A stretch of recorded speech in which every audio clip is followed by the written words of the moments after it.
Hi everyone, it's Don and I hope you're having a fantastic day. Well, last week we talked about the lady who passed away on the Carnival Vista and the story that came out about having to put money down to get into the hospital in Belize, and then, she was on a ventilator, and then when she got back to the United States, they got new medication, but it wasn't enough and unfortunately passed away. And today we have a response from Carnival to the question on this lady, and I have one small issue with their response.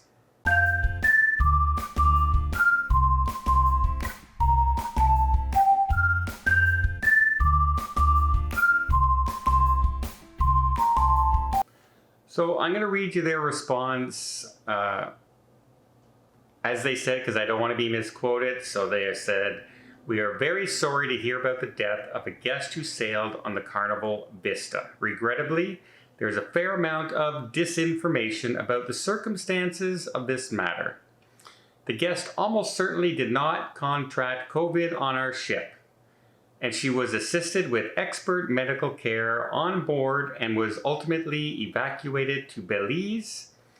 After we provided a resource to her family, we have continued to provide support to her family and are not going to add to their sadness by commenting further." Okay, I appreciate that part. The family is going through some stuff right now. They went on a vacation and they lost somebody. That is devastating under any circumstances. I don't appreciate the cruise lines saying, that the guest almost certainly didn't catch COVID on our ship. Must have caught it on the shore excursion or before she was on board or something. But it definitely, most certainly didn't come from on our ship. While they just reported 26 cases of crew members on board the Carnival Vista coming down with the virus. That's the highest amount of any ship since it started sailing again. So I don't, I just come out and apologize. Just say we're saddened. You don't have to try and say, look, it wasn't us. She didn't catch it on the ship, guys. She didn't. It really kind of seems a little tacky to me. And I understand they're trying to do that, and they might have been being pressured by the media asking over and over questions, and they're just saying, look, she probably didn't catch it. It's very possible she caught it on a shore excursion. It's very possible she had it when she got on board. Although to get on board, she had to take 2 tests, apparently.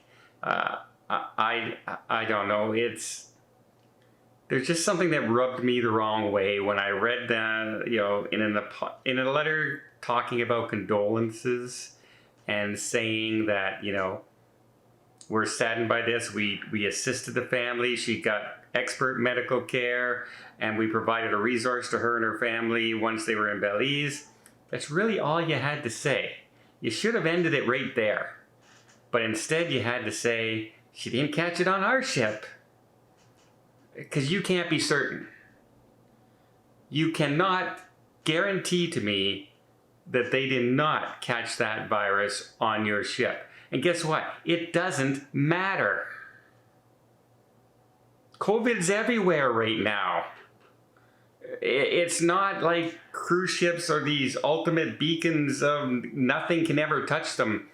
COVID is on ships. COVID's in the workplace. COVID's in movie theaters. COVID's in restaurants. COVID's in school. COVID's in the government.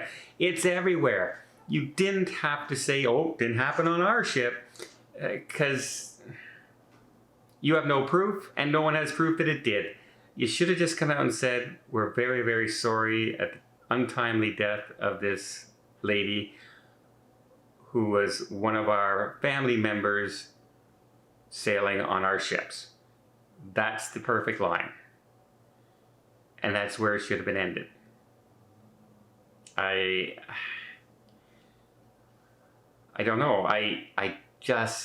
This rubbed me the absolute wrong way. And again, condolences to the family. And again, it's devastating when someone goes through something like this. And I don't think they needed to word this message the way they did.